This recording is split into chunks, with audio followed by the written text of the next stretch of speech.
some findings on early childhood development generally, and specifically on a project that we've been doing in Ecuador, where we essentially took 15,000 children entering kindergarten and randomly assigned them to teachers and evaluated how much they learned and what these teachers looked like.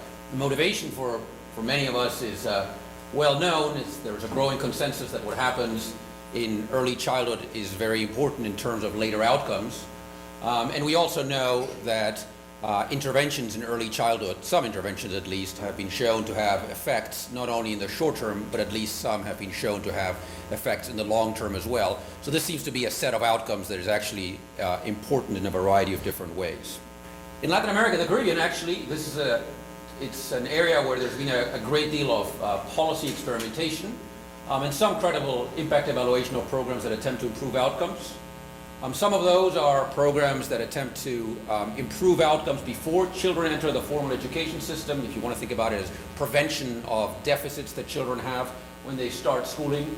And there's programs that essentially bring children to centers and have daycare or whatever you want to call it, parenting programs whereby social workers or health workers or various paraprofessionals visit households and try to work with parents in improving parenting practices, cash transfer programs. And then there are other programs that essentially look at what happens once children are in schooling, and there I think there are two sets of questions. The impact of access to early schooling, and that's work that, amongst others, Sebastian has done some very well identified work on, and then interventions to improve quality. So I want to give you a little bit of background about why I got interested in this.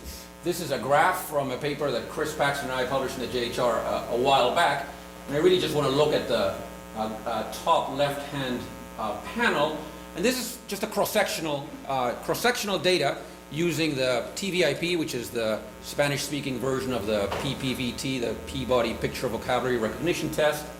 And we collected these data in Ecuador in 2003, and what we found is the PPVT and the TVIP is normed internationally on a population such that, in principle at least, in any given population that is developing normally of children, the average should be 100 of the score and the standard deviation should be 15. And what you see in Ecuador, if you look at the top left-hand panel, is you see that at age 3 years of age, there doesn't seem to be a big difference across socioeconomic groups. That may in part be, I'm not going to push that point, that may in part be because of deficiencies in the test at age 3. It may at least in part be that.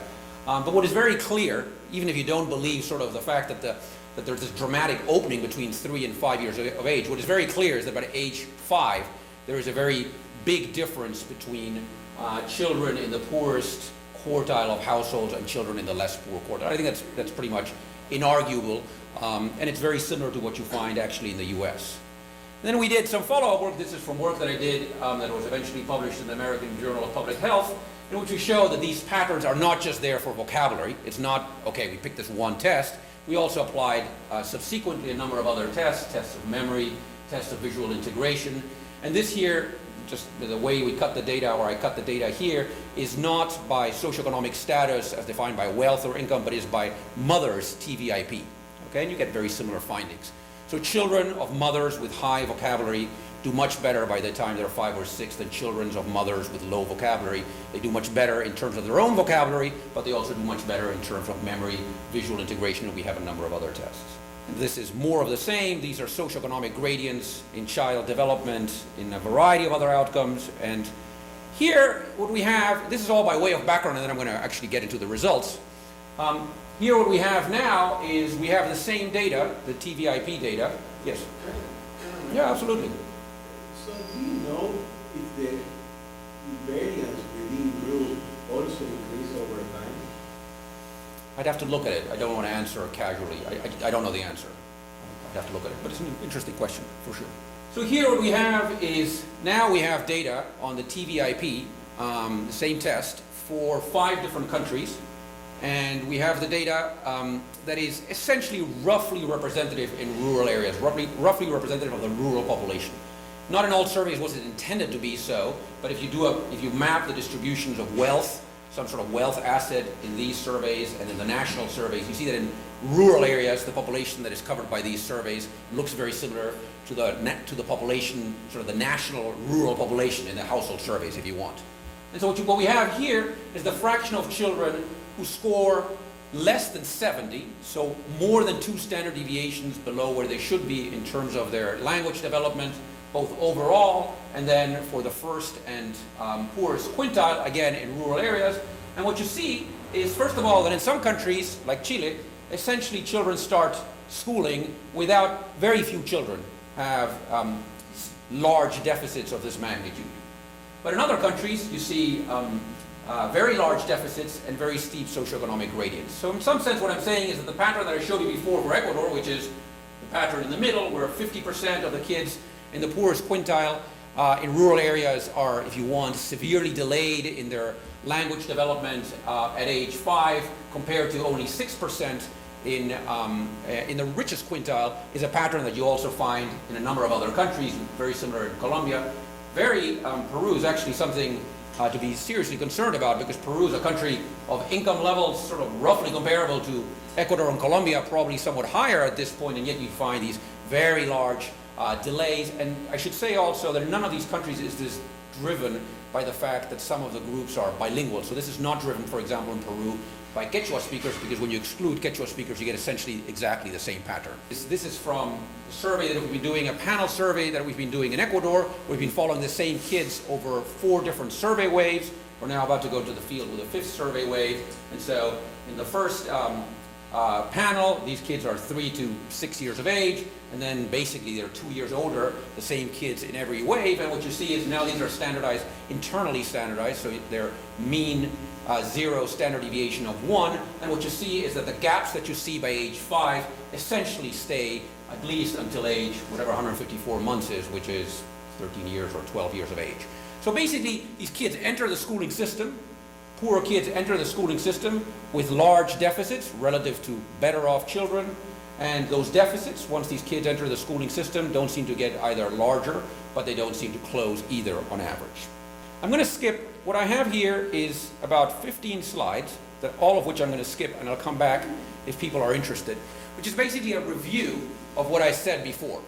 A review of saying there are a variety of different programs that have attempted to either work on these gaps before children enter school, and I have a review of some of the more credible impact evaluations there, and a discussion. We can go back to that if people want to. And also I have a review of the kinds of programs that have attempted to close these gaps in their early school years, and sort of discuss which impact evaluations I find more credible there as well. I'm happy to go back to those, but I want to make sure we have enough time to discuss this. So I'm going to focus on this and just hold off the rest for later. So given this evidence for Ecuador and other countries, which is what I said a second ago, that we find these large delays, and that the delays on average don't close. So one important question is, okay, now these kids are in the formal education system. They enter the formal education system.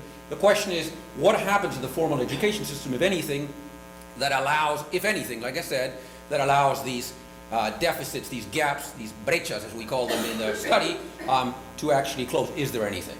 And so this is a joint paper with Pedro Carneiro and Yanu Cruz Aguayo. And let me just quickly get into it. What we did is, in 204 schools that had 2 or more kindergarten classes, kindergarten starts at age 5, in the coastal region of the country. Ecuador is kind of funny because the coast and the highlands are on different school calendars. One is on the northern school calendar, and one is on the northern hemisphere school calendar, and the other is on the southern hemisphere. So when we started this intervention, we were in time to do it with a coastal calendar, not with a highlands calendar. That's the reason why it's in the coast. So what we did is we took in these 200, this is a random sample of 204, we took all schools that have 2 or more kindergarten sections, okay, in the coastal region of the country. We took a random sample of those, yes? In the previous slide, the country comparisons were also with this sample, or they come from other groups? No, they come from other data. So we can walk through where each of those, they're country-specific data. So but the data for Ecuador is not for coastal Ecuador? No, the data for Ecuador is all rural regions. It's a separate survey entirely. Yeah, good question. So what we did here is we took a random sample of schools with 2 or more paralelos, okay? And then what we did is in those 204 schools, which actually cover 454 classrooms, because each has 2 or more classrooms, most have 2, but some have up to 6 classrooms. We took an incoming cohort of kindergarten students who were just beginning the formal education system, and we randomized them to one or the other classroom. And we also randomized the teachers who were teaching to one or the other classroom. So we have an experiment in which 15,000 children are assigned to different teachers, but in actual fact, what it is 204 separate experiments, right? We're not assigning, obviously we couldn't take kids and say, you go to that school. We couldn't do that, that wouldn't make any sense. But what we can do is, given that kids come to school, we can say, you are assigned randomly to this or that teacher. And that's in fact what we do. And the class sizes were the same? Class sizes were the same. Yeah, we're not varying. I'll show you all of this. We're not varying. It's very similar. I think I know what you're thinking of. It's similar to Project STAR in that we're randomly assigning kids to classrooms, but we're not varying exogenously anything about these classrooms. We're just going to look at what happens when you get assigned to Santiago or Sebastián as a teacher, and to what extent do we see large differences in learning outcomes based on whether you're assigned to one or the other? And second, we're going to try to see to what extent we can at least account for those differences in terms of some of the characteristics of you and you, basically. So do you know if without randomization we have some strong selection? Because We don't know. As a parent, Right. I have no idea about the... Right. We don't know. We just don't know. It's actually, I'll show you, it's actually when I started the study, actually I will show you, it's kind of interesting. Parents actually do know, and I'll give you evidence on that, at least at the end of the year. They do know who's the better teacher.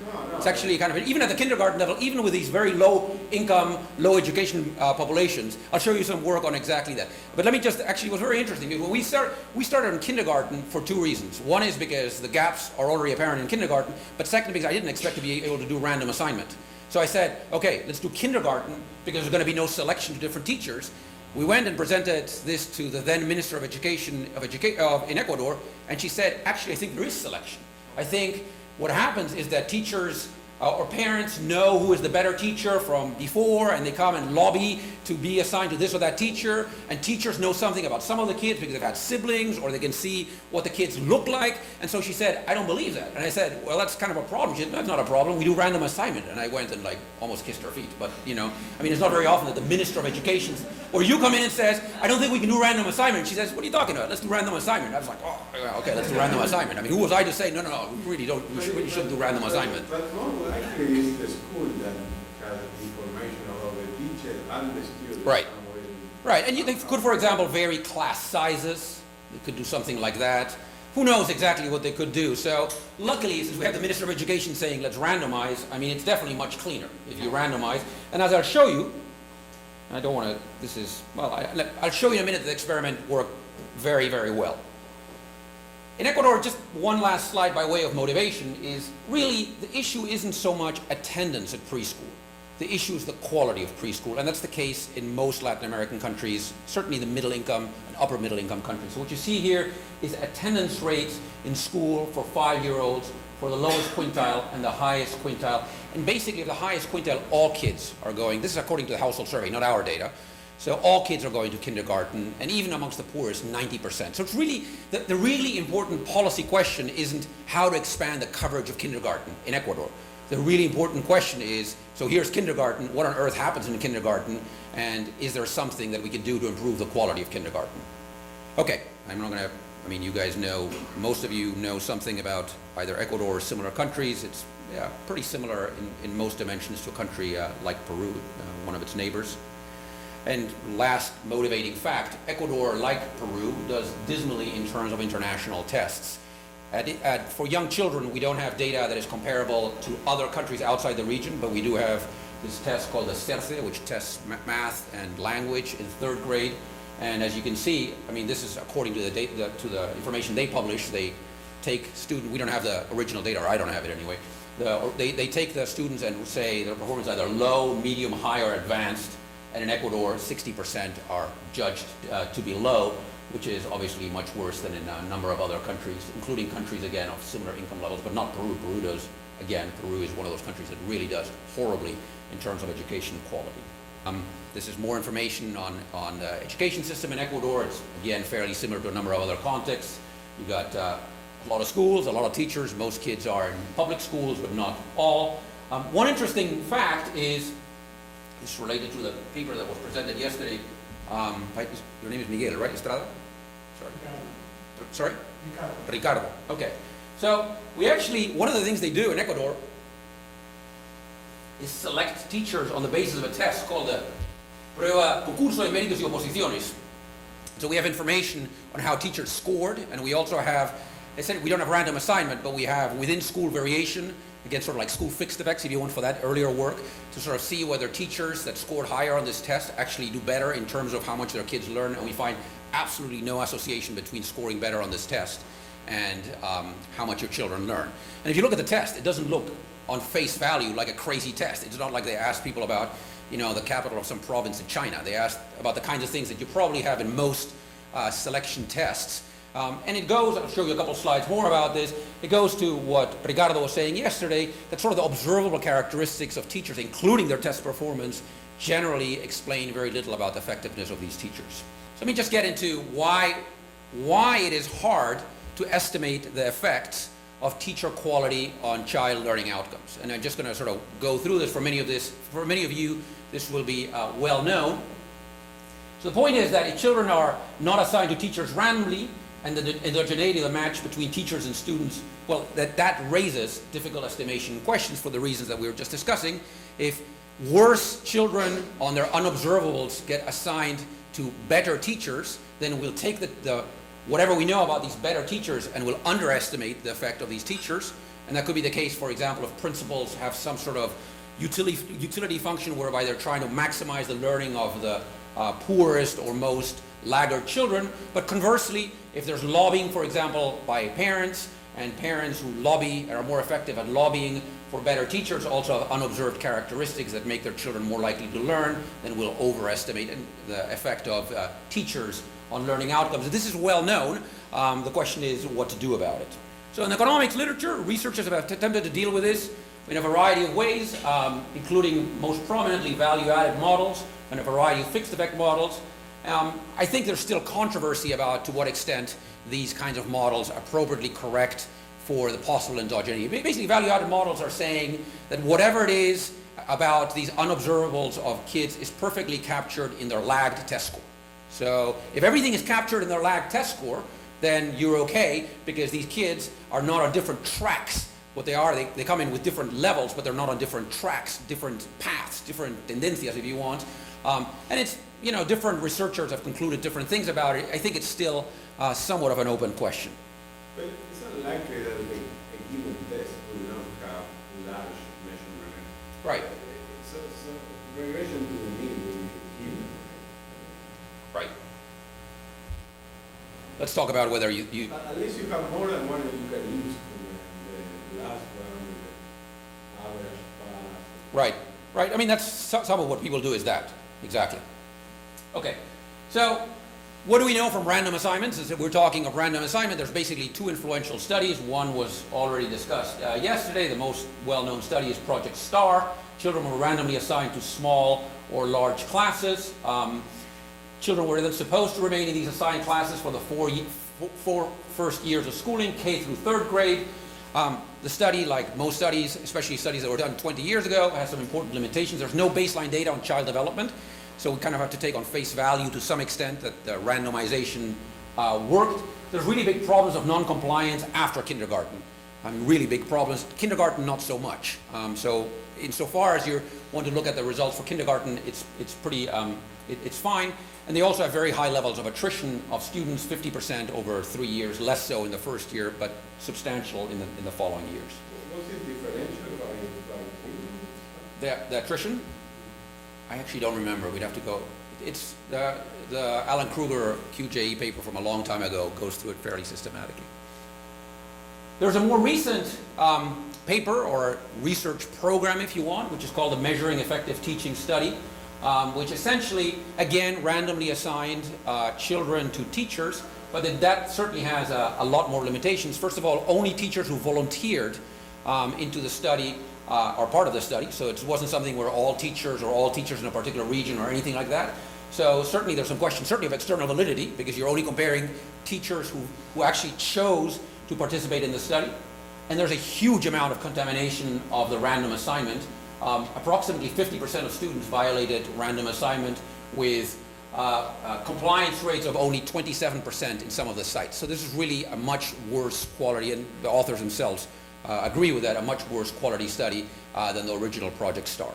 The second characteristic was also, or the second challenge was also discussed yesterday to some extent, which is that the observable characteristics of teachers, such as years of experience, education, how teachers are hired, generally explain very little of the observed variation in teacher effect. So what we end up concluding from much of the literature, particularly from the non-experimental literature, because there isn't very much experimental literature, is that teachers matter a fair amount, and I'll give you some of the findings from that.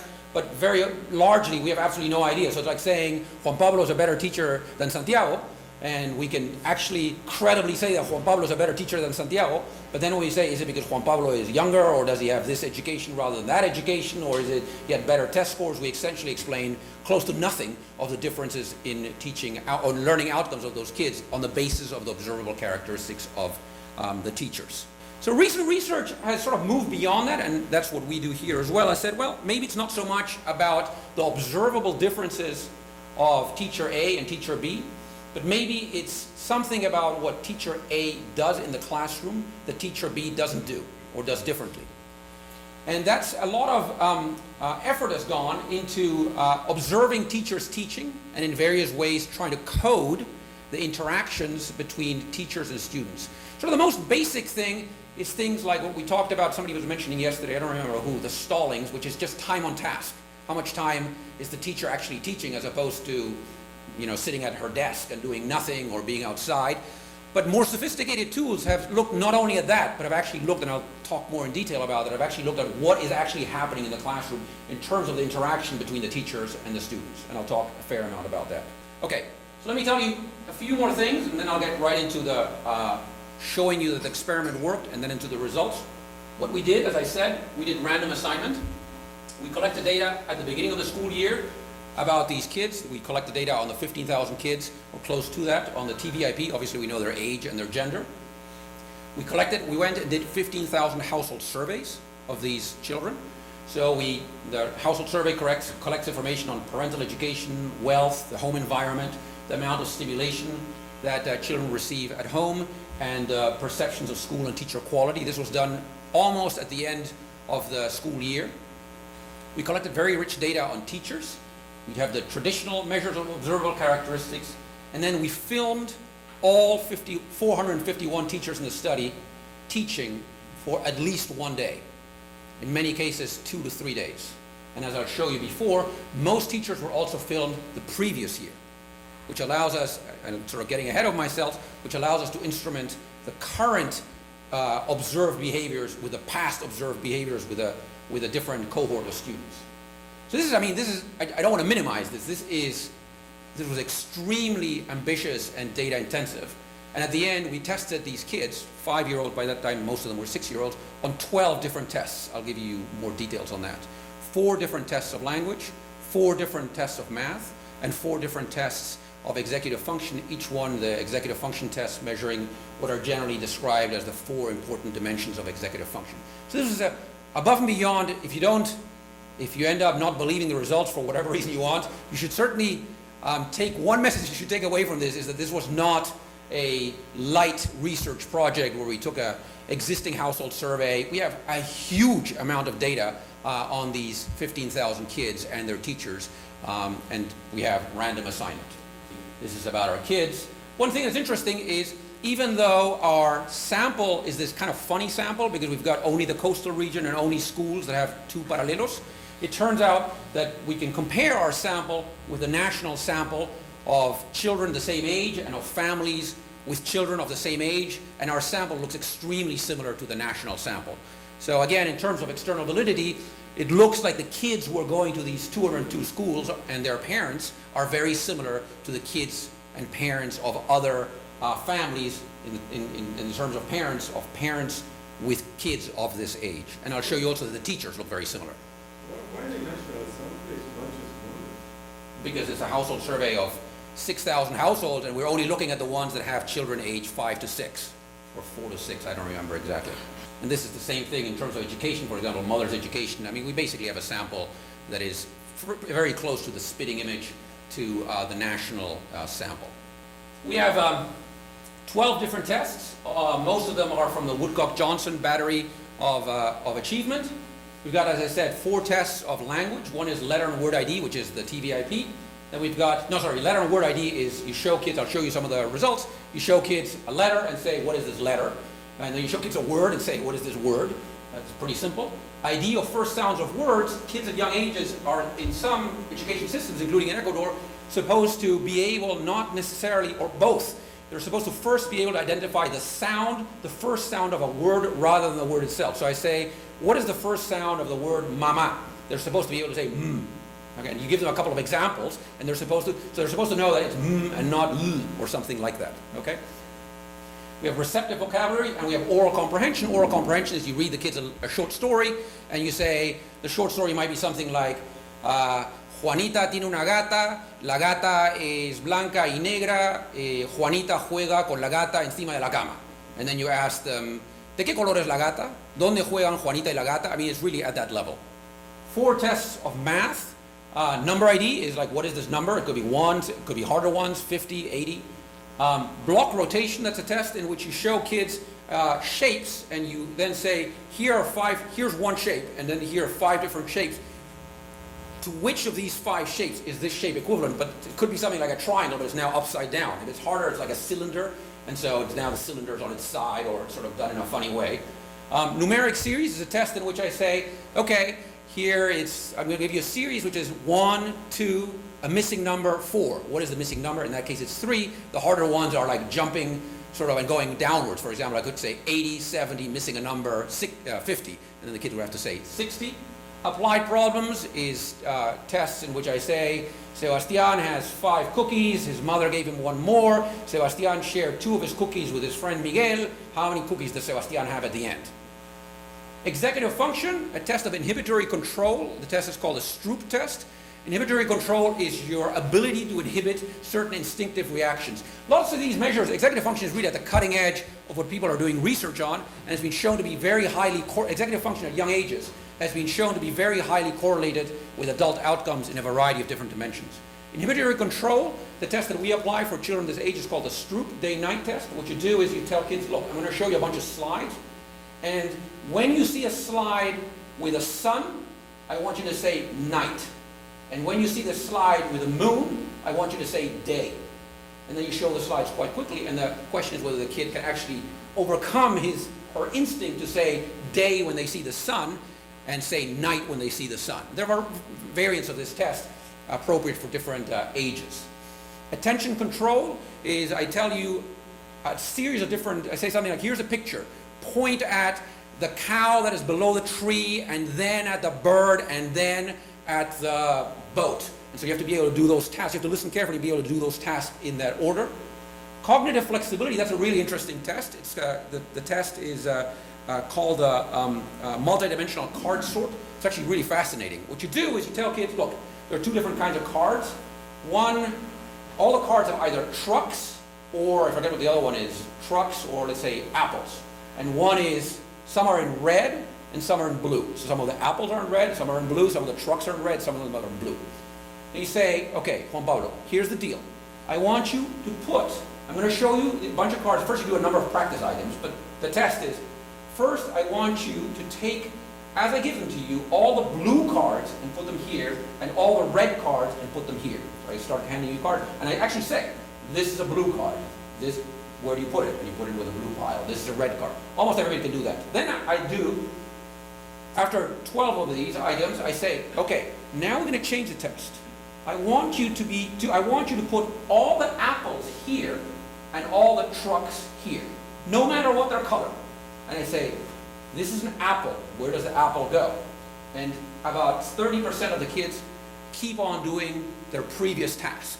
And even if you stop the test and then say, remember that in this test, all the apples go in this pile and all the trains go in this pile, they keep on just responding to what they were doing before. They're unable to actually switch and actually say, no, this is a different thing that I have to do now. I don't have to put the red with the red and the blue with the blue. I have to put the apples with the apples and the trucks with the trucks. It's really kind of crazy. And the last one is a test of working memory. I tell you strings of numbers, increasingly hard, and then you have to repeat them or repeat them backwards. These are the kinds of tests. I don't want to go too much into the more than what I've already said. This is, again, the average score of our sample on the average of the 12 tests, the average of the 4 language literacy tests, executive function and math, and we also took an additional national sample of 1,000 kids in schools. So we took another sample of schools. We took 100 schools and tested 10 kindergartners in each one of these schools to sort of see whether our sample of kids were different from the national sample, and they're very, very similar. So they're, yes. This is at the end of the school year. Okay, so at the end what I'm saying is, again, this is just more evidence that what we have is families, children, families, in a variety of different dimensions that look very much like the national sample. I guess a couple of things that are important, because we are going to look into that as well. About 2/3 of the teachers have tenure, and about 1/3 are on contract. On average, almost all of them are women. And on average, they have about 15 to 18 years of experience. Okay, let me tell you about the classroom assessment scoring system, this thing that we're going to measure about teachers. So this was developed by Bob Pianta and others at the University of Virginia. It's a tool of classroom observation which is being widely used and validated. It measures the quality of teachers' interaction on a Likert kind of scale from 1 to 7 in 3 different domains and in a variety of different measures within those domains. So what you do is you watch a video. In fact, you watch 4 different 20-minute video segments. And after, let me actually get into this so you can see. This is one of the 10 different dimensions that I talked about before. Okay? On one dimension, which is behavior management, which is one of the dimensions of classroom organization. So 1 out of these 10, what you're doing is you're looking for all of those behaviors that are on the left-hand side, and you score teachers at either low, mid, or high, and within that, those particular numbers. What I'm trying to get to, the point I'm trying to make here is this is not like I watch a video and say, Sebastian looks like he's doing a good job, you know, everybody seems to be more or less doing what they're supposed to, and then I look at another video and say, you know, this looks like mayhem, I'm going to give him a low score. It's very, very strict in terms of what you're looking for. So this is for one of the 10 dimensions. You're watching a video and you're looking for 10 dimensions like this. Okay? 10 different dimensions. You're actually observing teachers, and then on the basis of these particular behaviors, you're giving the teacher a score between 1 and 7. The class has become very popular in the US, both in terms of research as well as in terms of policy. It's now been adopted by Head Start as part of its monitoring process. There are numerous papers in the US that have shown positive correlations, I should say, between class scores and child learning outcomes. And there are also a number of randomized trials which have shown that the class is malleable, meaning that you can train teachers to do things differently. This is not something inherent about teachers. You can actually change class outcomes. This is, again, sort of descriptive. These are the class scores for this sample of Ecuador teachers. So what you see is, first, on emotional support, most teachers are in the mid-range. In terms of classroom organization, most teachers are either the mid-range or the high range. And in terms of instructional support, essentially all the teachers are at extremely low levels. Having a level of 1 means essentially that in 4 20-minute segments, I never observed anything that I could code as providing instructional support to the kids.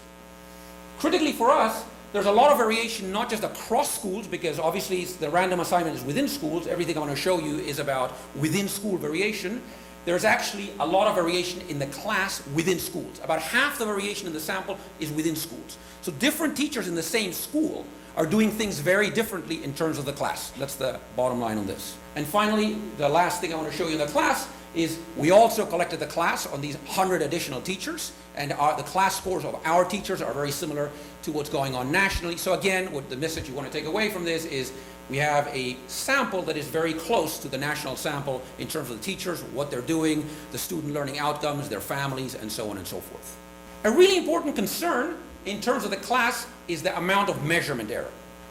So even though, obviously, we trained and retrained the coders, and we actually do very well in terms of the inter-coder reliability, even though we've done our best, what happens is there's at least 2 different kinds of measurement error in the class, and that becomes very important. One is inter-coder the extent to which different coders are coding the same video and giving the teachers the same score. What we find is that intercoder reliability is extremely high, 0.92. So we did a really good job in terms of actually training these coders. Every video, I should say, is double coded, and if there's a discrepancy of more than 1 point, it's triple coded. Okay? So we do really well in terms of having two people watch the same video and give the same score to these teachers. Now, what is interesting is observing a 20-minute video from the beginning of the day or the middle of the day or another. We have 420 different segments, and what we're doing is we're averaging those four. But if you compare the scores of a teacher in the first segment with the fourth segment, or any two randomly chosen segments, the inter-segment reliability is much lower. Which basically means that teachers, what you're observing is that in some cases, teachers are doing things that you can code high, and in the next video, they're not doing that. Especially in those dimensions, for example, instructional support. All we're looking for is, do they ever do anything like that? And suddenly, boom, in one video, it shows up that they're doing it, and the other one, it doesn't show up. Why is this important? Because if there's this big variability in terms of different segments, presumably it matters a lot. There's also, presumably, and we show it also, a big amount of variability across days. And so what it is that the class is an imperfect measure of the quality of that teacher, not because the coders are coding it poorly, but because you're just observing the teacher teaching in 4 20-minute segments, not the teacher teaching for 180 days, teaching all day. Yes? How do you select the 20-minute segment? So the way it works is you get the entire day filmed, you cut off the first hour, because in the first hour, it's at least conceivable that both teachers and students are reacting to the camera, if you want. And then you take the rest and you cut out all the segments that are not instructional, meaning when they're in PE class or break or having lunch. And then that leaves you with about 3.5 hours of teaching. And then you cut that into 20-minute segments. So you start at the beginning and then you take 4 randomly out of that. Okay. Did the teachers know you were coming? No, they didn't know beforehand. They'd been told generally that there was a research project, but they didn't know that we were coming there. Yes, another question? There's no way to do it without them knowing that they're... It'd be very hard. I mean, I guess you could install some sort of camera up there. It's actually, surprisingly, it's actually quite non-intrusive because, you know, you got 40 kids in your classroom. A lot of stuff is going on. Somewhere in some corner, somebody's standing with a video camera and they're not doing anything really. They're just standing there and they're moving the camera around like this, following the teacher. It's not like you're there with this big booms and speakers and like 3 people filming. It's actually quite non-intrusive. And what we find is that the class scores that you get at the beginning of the day and the end of the day are very similar. So you would expect that if teachers are doing something funny, they'd be more able to do it at the beginning of the day than at the end of the day. But if you look at the first segment and the last segment, you get very, very similar scores. Basically, teachers are doing what they normally do. This is the random assignment, 15,000 kids. We assigned almost all of them. A few we didn't assign because they registered for school after, like 3 months into the school year, so they just showed up. Of those who assigned, of those who actually enrolled, some never attended, so they enrolled but they never attended, so those are out of our study because they never showed up. And of those who are assigned, enrolled, 98% are complying with experimental assignments. So very, very high levels of compliance. And what we actually do is we take the non-compliers and put them in the class, where we do the analysis, in the classroom where they were assigned to, not the classroom that they're actually sitting in. So it's more like an intent to, it doesn't make any difference because it's only 2%, but just to make it clean, that's what we do. I want to show you, as often happens in these things, I'm not going to get to all of the results if I don't sort of skip ahead. I just want to show you 2 things in terms of the validity of the experiment. The first is, since we did this random assignment, you'd expect that the characteristics of children are uncorrelated with the characteristics of teachers.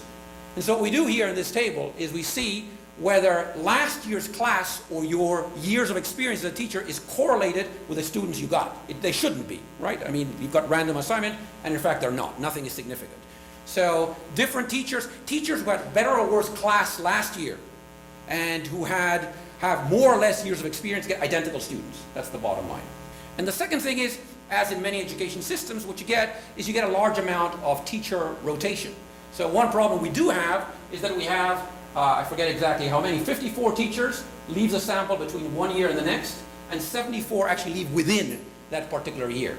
Right? And so the question, in some sense, is who are these teachers who leave? So one question of external validity is, are they different? And they are different. The ones who don't leave are the ones who are tenured and have more years of experience. The ones who leave are the ones who are less likely to be tenured. But they don't leave, an important point here, is they don't leave here's what I wanted to show you. They don't leave if they got a different draw of students. So it's not as if teachers are leaving, like, because these are 204 experiments. So even if you have experimental assignments, in any given school, the students assigned to this or that group, to this or that teacher, are going to be slightly different. You couldn't just, I mean, it's basically, you've got random assignment with 25 kids here, 25 there. So you could get a particularly crummy draw. And it's conceivable that what would happen is you're a teacher and you're like, I got the really, really pain in the neck students, so I'm going to leave the school, go find another job because there's no way I'm going to be able to hang out with these students. That would be somewhat more worrying in terms of internal validity. We don't see that. Teachers leave, are more likely to leave if they're not tenured, but that's about it. All right. But So, don't yes. then they replace with another teacher. Right, of course. Right, and what we're doing, in our analysis, I'll show you more about that. I probably won't show you because I won't have time. But what we're looking at is the effects on learning of different teachers when the same teacher was there for the entire year. In most of the regressions, that's what I'm going to be showing you. So you drop them. I drop them largely, yes. I drop them in particular when I'm explaining in terms of the class that measure, right? Because otherwise I would be correlating you with I'd be looking at your students, but actually you have only been teaching there for like 2 weeks, and it actually was Juan Pablo who was teaching there before, so it doesn't make a lot of sense to use your class score because really they were taught by Juan Pablo most of the year. Okay, I don't have time for this here. Okay, I'm just going to show you the results now. I'm going to get into the results. Let me just there's a lot of methodological stuff here, in particular having to do with measurement error and how to correct for it. But let me just give you the basic intuition and then jump to some of the results. The basic intuition is I'm going to do two things. The first is I'm just going to look, I have 204 pairs of teachers, if you want, who are randomly assigned students. Okay. So the first thing I'm going to do is I'm not going to say anything about the characteristics of these teachers.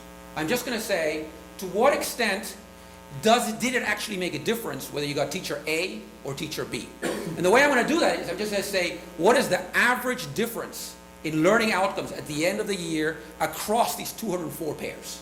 It could be the difference is 0. It could be that it's very close to 0. Right? It could be that all teachers are equally crummy, and yes, we could make a difference if we retrain these teachers or whatnot, but on average, all the teachers are the same. That could be the case, or it could be that no. Within schools, kids assigned to different teachers are learning very differently. So that's the first thing I'm going to try to do. The second thing I'm going to try to do is then say, okay, let's say I find a difference. Now I'm not going to do it exactly like this, but essentially what I'm going to be doing is I'm going to be taking the difference in learning outcomes across 2 teachers within the same school and try to explain that in terms of their observable characteristics and the class, this thing that I filmed. Okay? So I'm going to go to the first set of results first. You use that class and you set the higher in the average of the 3 dimensions is the better teacher and the lower, but there's going to be variability, and 2 might be very low in one school and 2 might be very high in another school. Right. Still with that pair. I'm just using, for the class results, I'm just using the within school variation because that's where the random assignment was, right? But you're right. I mean, I'm missing a lot. I'm missing half the variation, but I don't know if that variation is in some sense endogenous. It could be that better teachers go to one school rather than the other, or better parents located here rather than there. So I'm not going to use any of that. Okay? I'm just going to be using the within school variation. Okay. One, I don't want to get into too much of the methodological stuff unless people are really interested in the methodological stuff, but one concern is the following. Measurement error is going to, in general, amplify the differences that you observe across teachers.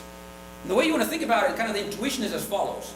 Imagine 2 teachers are actually the same in their true impact on learning outcomes. Okay? They're actually the same. But there's some measurement error in terms of child learning outcomes. So it's going to look, just because of the measurement error, it's going to look like, let's say here, we're pairing Miguel and Sebastián. Right? Actually, they're equally good teachers, but there's some measurement error in the test. And so now it looks like one of the 2 is better. So you want to do something about that. Right? Did everybody sort of get the intuition on that? And so what you do is, essentially, it's a problem. It's a problem about the fact that in cases where the difference is small, you're actually going to overstate the difference across teachers, and you want to correct for that. And we have a way of correcting for that, and we can talk about the details if people are interested. This is the first set of results. I think this is actually very, very, very impressive in terms of what it actually means. So this here is the average difference, all these are significant, all these differences are significant at the 1% level or higher. Okay, so that's the first thing, that's why we don't put stars, because all these differences are hugely significant. This is the average uncorrected, this is just the difference. The first column is the average difference between the students with teacher A and the students with teacher B in terms of standard deviations. Okay. So on average, if you look across all tests, the difference at the end of the year between one set of students of one set of teachers and the other is about 0.33 standard deviations if you don't correct for measurement error, about 0.25 if you correct for measurement error. That is huge. The average difference between children at the end of the year, the average difference between children whose mother has complete secondary education and those whose mother has complete primary education, which we know is very, very highly associated with child learning outcomes, the average difference is about half a standard deviation. What that is saying is, whether you are assigned, the fact that you are assigned to teacher A rather than teacher B, if you are assigned to teacher A where more learning takes place than with teacher B, on average you close half the gap between mothers with primary education and those with secondary education in a single year, in 7 months. I mean, I want to repeat that again. So that means that I take two children, okay? I take one child, I mean, this is the conceptual thing here. I take one child whose mother has primary education and one child whose mother has secondary education. On average, their difference, if they get the same teacher, is 0.5 standard deviations. If, on the other hand, this one child here of mother's primary education gets the better of the two teachers than this one over here, then what happens is the difference is halved at the end of 7 months of teaching. And what you see is that the difference is there in all of the different tests. So it's there in terms of language, it's there in terms of math, and it's there in terms of executive function. But I missed something. So this is like the treatment effect, right? This is the fact, yeah, it's like being assigned to one or the other teacher. Right. I haven't told you anything yet about the characteristics of the teacher. I'm just saying, this could have been 0. Could easily have been 0. If teachers don't matter, if it doesn't matter whether you're with teacher A or teacher B, then this would have been 0. Maybe I don't make too many percentages. So what's the difference between teacher A and B? I haven't told you anything yet about whether, Right. what I'm saying right now, I'm going to get to that, what I'm saying right now, I mean the US literature, when we're talking, yesterday we were talking about value-added models. It's this. This is like a value-added model with random assignments. The US literature doesn't then say, because that's the whole point, years of experience explains nothing of this. Whether you're tenured explains nothing. This is just whether you get teacher A or teacher B. Getting teacher A rather than teacher B makes a huge difference. We don't know yet what it is about teacher A versus teacher B, and that's the second part of the paper. But this is exactly identical. This is like the Project STAR. Half of the Project STAR stuff looks at whether you have bigger or smaller classes. But when you look, for example, at the recent Schady paper in the QJE, it doesn't look at all about whether you have large or small classes. It just looks at average learning outcomes in one classroom or the other. What this is saying over here is that average... How do you define A or B? It's the two teachers that are in the class, in a school. A is one teacher, B is the other. It doesn't matter. Well, A is always better, right? Right, I mean, it's just a difference. Okay, I'm going to define A as the better teacher. A is the teacher where kids learn more. B is the teacher where kids learn less. The difference between that, it could have been minuscule. All teachers are equally crappy. All right, so it's possible to define A or B depending Yes. on the average. Yeah. Okay. It's just, what this is saying is that it makes a huge difference. The teacher effects, this is teacher effects. This is what teacher effects are. I wasn't understanding. Yeah, you know, what I'm saying is the teacher effects are huge. So let me move on. And not only that, the teachers, you could think something like, oh, okay, I've got these big teacher effects. But it could be that one teacher is better at teaching one thing and another teacher is better at teaching another thing. And so you get these big differences, but they're not the same teacher doing better on everything. That's not the case. The teachers, these are correlations across the teacher effects for all of the different tests. And if you just want to focus on the ones for the averages over here, the teachers whose students are learning more math are also the teachers, are also the teachers whose students are learning more language, and are also the teachers whose students do better at the end of the year on executive function. Again, conditional on all of their characteristics at baseline. Yes. No, I get lost. Sorry. If I'm losing travel, you answer me after you finish. But I don't mind. I mean, this is the last session, so I don't think it matters much if we go over time. I'm trying to understand the previous slide. So it seems that you go to school, right? And then you look at you randomly assign children That's right. to teachers. There's no previous definition of who is the best teacher. That's then right. you look at the average test, Right. right? And then you say, okay, this class did better than this, so I That's put right. it into A and this into B. And then you do the same in another school, in another right. school, right? Which is exactly what the US literature does. Right. Exactly. But then random assignment is not, it's not guarantee you that in the absence of difference in teacher characteristics, because essentially you have these two teachers, which are different, fine, but then you have the students that they're not balanced within They are. school. That's- Within school. They are. It's. No, I mean, you said it before. Though. It's not. It's. I mean, this is really. It's exactly the same thing as in the U.S. literature, other than we have random assignment and they don't. What it's saying is that on average, the students assigned to teacher A versus teacher B, on average, are the same. Across all schools. No, Are the same. on average, across school, I believe it, but within school. Within school. This is conditional on their very large difference because conditional on their initial characteristics, which is why this is like value added. Conditional on their initial characteristics, in particular mother's education, wealth, their TVIP score, and their age. So they're balanced on that. Conditional on that, in one set of classrooms, they learn a lot more than in the other set of classrooms. So balanced on that, in one set of classrooms, they learn a lot more than in the other set of classrooms. That's what it's saying. So I mean, there's no, and it's certainly not correlated with teacher characteristics, but that's sort of besides the point here. So on average, these kids in classroom A and classroom B were the same in these schools at the beginning. Right? They have the same TVIP scores. They have the same age. They have the same mother's education. They have the same wealth. At the end of the school year, one set of kids knows about 0.25 standard deviations more than the other set of kids.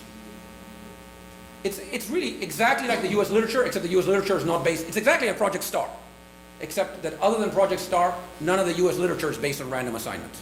The second way of doing this is essentially mirroring the U.S. literature. The U.S. literature doesn't have random assignment, so what they do is they say instead, let's ignore random assignment. Okay? I mean, they don't have random assignment, so obviously they're ignoring random assignment. So what they do instead is you say, let's do a value-added model, just like it's done in the U.S. literature, and what we're going to do is you regress end-of-year test score of child I with teacher T in school S on her age, gender, baseline TVIP, mother's education, wealth, aggregate, and teacher fixed effects. And then you see these teacher fixed effects. You essentially look at the distribution of these teacher fixed effects. So it's saying, forget about random assignment, do the same thing without random assignment, and look at whether, conditional on their initial observable characteristics, including their initial test scores, do children with one teacher learn more than children with another teacher? And here again, you've got a problem of measurement error. It's fairly standard how to correct it. It's this correction called the empirical Bayes correction. And basically what you do, this is not, so I should be very clear, this is what the U.S. literature does, so we can mimic what the U.S. literature does. It's not based on the random assignment. That's the whole point. We simply take all 15,000 kids, regress their scores on their initial scores and teacher fixed effects, and then we map those teacher fixed effects and see whether, conditional on their initial scores, some teachers seem to be inducing a lot more learning than other teachers. That's what the U.S. literature does. That's what we do here. We can certainly do it. It has more assumptions because it's not based on the random assignment. And if you do that, you get these results, which is, on average, this is again, the concept is very much the same as before, a 1 standard deviation difference in teacher quality as measured by these teacher effects. A 1 standard deviation in the teacher effect is associated, in this case not based on the random assignment, with about 0.25 to 0.3 differences in child learning outcomes, which is about 2 times the magnitude of the comparable results from the U.S. literature. Okay? So all the U.S. literature does exactly this, including the most recent work by Norbert Schady, forthcoming in the AER, does exactly this. Right? When they do this, what they get is about 0.1 to 0.15 standard deviations. When we do this, exactly the same thing, we ignore the random assignment, which is obviously, as I said, what they do in the U.S. literature because they don't have random assignment. We get a teacher effect of about 0.3 as compared to a teacher effect of about 0.1 to 0.15 in the U.S. literature. The message you want to take away from this is that in Ecuador, whether you were assigned to teacher A or teacher B, matters, at least according to these results, about twice as much as in the US, whether you are assigned to teacher A or teacher B. Okay? Now, you might say, okay, this is interesting. I mean, just to wrap it up, what I've said so far is that in 1 year, conditional on your initial characteristics, if you are assigned the better of the two teachers, you close half the difference in learning outcomes between children whose mothers have secondary education and children whose mothers have primary education. That is really big. So the second thing that I want to show you now is, okay, so now I know that Santiago is a better teacher than Juan Pablo. That's what that is said. And I know that for 204 pairs, right? In 204 cases, I know which children, whether the children assigned to teacher A or B learn more. Now what I want to do is actually see, is there something about teacher A that I can measure that explains why the children with teacher A learn more than the children with teacher B, right?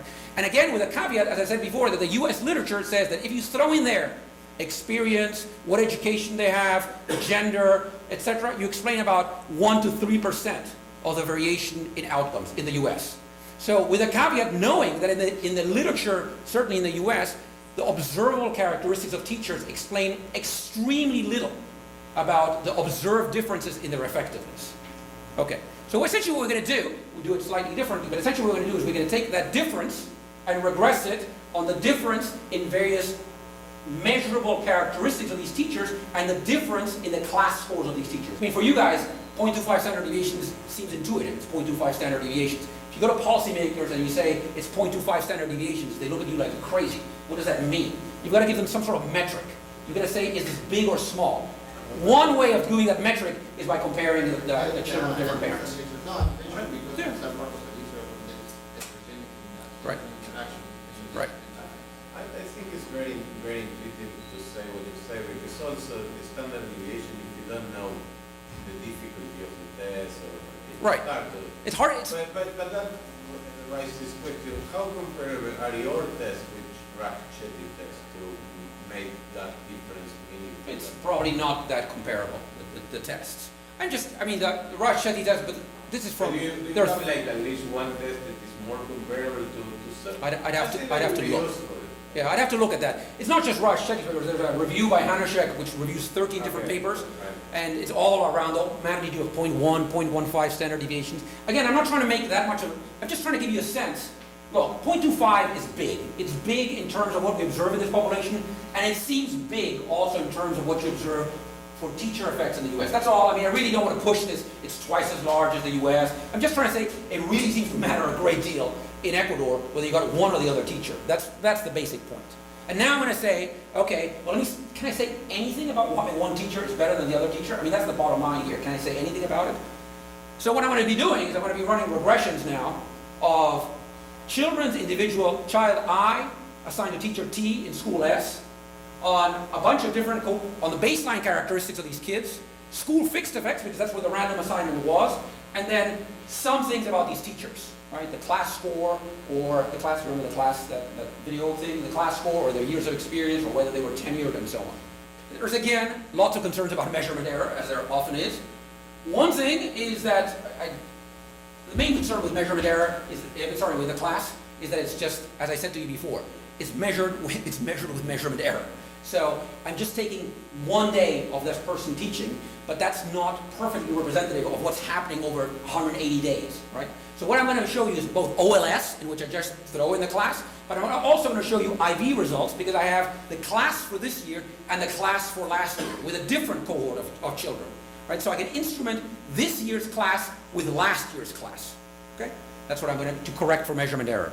The second issue is this business of the standard errors, and we were having a conversation with Sebastian before about this. We have 12 different tests. I want to make sure that when I show you I have a significant impact on something, that I'm actually taking account of the fact that I'm actually testing 12 different hypotheses. And so I'm going to do two things that are fairly standard in order to correct for this. One thing is I'm just going to take all 12 tests and average them. That's what in the moving to opportunity literature is done. So I'm just taking the average across all 12 tests. So I can't cherry pick if I'm taking all 12 tests and putting them together. There's all 12 tests. The other thing I'm going to do is I'm going to follow the procedure outlined by Romano and Wolf in a paper in Econometrica, in which essentially you are looking at what t-statistic you need in order to be able, accounting for multiple hypothesis testing, in order to be able to reject a null for any single test. Now, we can go through this. Look, this is the Romano and Wolf steps. It's like 1 slide, 2 slides, 3 slides. It's a complicated process, okay? But what it implies in our case, and this is what I think is actually quite interesting, is that in order to reject the null, that the class has an effect on child learning outcomes, I'm going to need a t-statistic for any specific test of about 4. That's huge. So the correction for multiple hypothesis testing means that in order to reject a null of no effect at the 95% confidence interval, I don't need a t-statistic of 1.96. I need a t-statistic of, it's about 3.7. So when you see here that this is stars, it means, well, yes, it means exactly that you've got a t-statistic of about 4. All right? So when I show you that these things are significant, these individual outcomes, it means that they're really, really significant. Because I'm actually, in order to put any stars here, I'm looking for a t-statistic that has 3.8 or higher. And that's what the Romano and Wolf algorithm spits out for this sample. The general message is, if I hadn't done this, then I couldn't really legitimately claim, oh, this is significant. Because you'd be concerned that what I'm doing is I'm picking this particular test over here, and then I'm not taking account of the fact that I'm actually testing 12 different separate hypotheses. Okay? The bottom line is that when you look at this over here is the coefficients on the class, okay? And this is the coefficients on the class conditional on teacher experience and various other controls. Very similar because the class, this is again an important message, the class is uncorrelated largely with other teacher characteristics. So 1 standard deviation, this is the OLS, a 1 standard deviation higher class score, so 2 teachers within a school, one has a 1 standard deviation higher class than the other one, is associated with this coefficient in terms of child learning outcomes, about 0.08, 0.05, depending on the test, differences in learning outcomes. Statistically significant in about, I think it's 7 out of the 12 tests. Now what you can also do is you can say, okay, let me group the tests. That's the other thing I said. So just you can look at this column over here. And what you see is, first, the same thing as you saw before in terms of the class. Teachers who have higher scores in terms of their interaction with children, a 1 standard deviation better interaction as measured by the class in the OLS leads to about a 7% of a standard deviation improvement in learning outcomes. It doesn't make any difference whether teachers are tenured or not. Teachers who have less experience, in particular teachers who have less than 3 years of experience, also do worse in terms of their children's learning outcomes. Norbert, the class is an index of what you got from filming. Exactly. So the class is, exactly. What's the range of variability of that variable? I mean, in terms of the number or in terms of standard deviation, it's standardized to have mean 0 and standard deviation of 1. Right, so I've standardized, so what I'm saying is a 1 standard deviation difference in that within schools is associated with a 7% of a standard deviation difference in child learning outcomes, and that's basically there in language, math, and executive function. Okay. And if you instrument it, as I said to you before, if you instrument it to take account of the measurement error in the class, what you get is a coefficient of about 0.18 standard deviations. That's actually quite big. So it's saying, again, let's work through the experiment here a little bit, the conceptual experiment. One group of children was randomly assigned to have this teacher. Another group of children was randomly assigned to this other teacher. I have that 204 times. I can measure different things about this teacher. One of the things I can measure is the video, how teachers were interacting with students within the classroom. I can code that, and it now has a mean 0 and a standard deviation of 1. It has a lot of measurement error. When I correct for measurement error, a 1 standard deviation difference in these interactions between children and students, a teacher who has a 1 standard deviation better class score, her students learn about 0.2 standard deviations more than the other teachers. Again, that is non-trivial. It is saying within schools, there is a lot of difference in how teachers are teaching, within schools. And that difference within schools, when they're getting exactly the same children, because there's no association between the baseline characteristics, that's what I showed you many slides ago. There's no association between the baseline characteristics of teachers with different class levels. And yet, the teachers who have higher class levels, their children learn about 0.2 standard deviations more than those who have lower class levels, who have 1 standard deviation difference in class levels. I think that's actually really big. It says that really what's happening in these classrooms in terms of these difficult to measure but measurable characteristics about the interaction between teachers and students is actually very important. So in that case, the dependent variable, so language is the average of The average of the 4 tests. Right, exactly. Mean 0, standard deviation 1. Exactly. So what I've done is, I mean, before I had it variable by variable. That's a little cumbersome. So what I did here is I have, for the OLS and the IV, I have the average of the 4 language tests, the average of the 4 math tests, and the average of the 4 executive function. By the average, each one of them individually was standardized to have mean 0, standard deviation of 1. Then I added them all, and then I re-standardized it so that average again has mean 0, standard deviation of 1. Okay? And then I regressed that average in language, math, and executive function, or the average for all 12 tests, on school fixed effects, children's baseline characteristics, and the class. Okay? So the baseline characteristics is just to take account of any remaining difference or any differences that were despite the random assignment. The school fixed effects means that identification is only off the random assignment, and these are the coefficients on the class, both in the OLS, just what you get, and in the IV when I take this year's class and instrument it with last year's class. Okay? That's what we get. All right, just a couple more slides and I'm happy to discuss further if people are interested. Basically, it's robust. I mean, we can do anything we want. The issue is whether you cluster it at the school level, which is what we do, or at the classroom level. Clustering at the school level is more conservative than clustering at the classroom level, so we do it at the school level, which is again what's done in the literature. You can also, instead of running all this in one regression, you can first residualize things, take averages across classrooms and run regressions on the averages. It's pretty much equivalent. You get the same thing. You can exclude the children who are unassigned. Remember, there are a few children who are unassigned. Doesn't make any difference. You can exclude schools where there was at least one violation of random assignment. Doesn't make any difference. And you can construct the class differently, like aggregate these 10 different measures. Instead of giving them the same weight, which is what the class does, you can aggregate them by principal components. Again, it doesn't make any difference. Basically, it doesn't make any difference what you do. These things are very robust. Just looking through, is there any heterogeneity? Does the class affect different children? Does a teacher with better class scores have a larger impact on one kind of child rather than another? The answer is no. If you interacted with baseline TVIP, it's not significant. If you interacted with boys and girls, it's not significant. If you interacted with age, I mean, these are the coefficients you want, right? The interaction. This just says that older children do better on the tests. That's not a big secret. This over here says that children who had higher scores at the beginning of the year do better at the end of the year. That's not a big secret either. This says over here that girls and boys do very similar, although girls do somewhat worse in math. But that's not really what this is about. What I'm actually looking at here is the interaction between the class and those characteristics, and there's nothing that is significant. Similarly, if you look at mother's education or wealth, a better teacher as measured by the class is improving everybody's outcomes. That's the bottom line. Or we can't reject the null that is improving everybody's outcomes in the same way. And if you look at quantile regression, so now you're looking at are the class effects larger at the lower quantiles of learning outcomes, and there's really nothing there. It's pretty much flat. So again, class is improving everybody's, or teachers with higher class scores are improving everybody's learning outcomes. One is, you get a better teacher. You get a better teacher according to the class. One extreme, and we know now, children learn more. One possibility is that you get a crappy teacher, you just don't show up at school.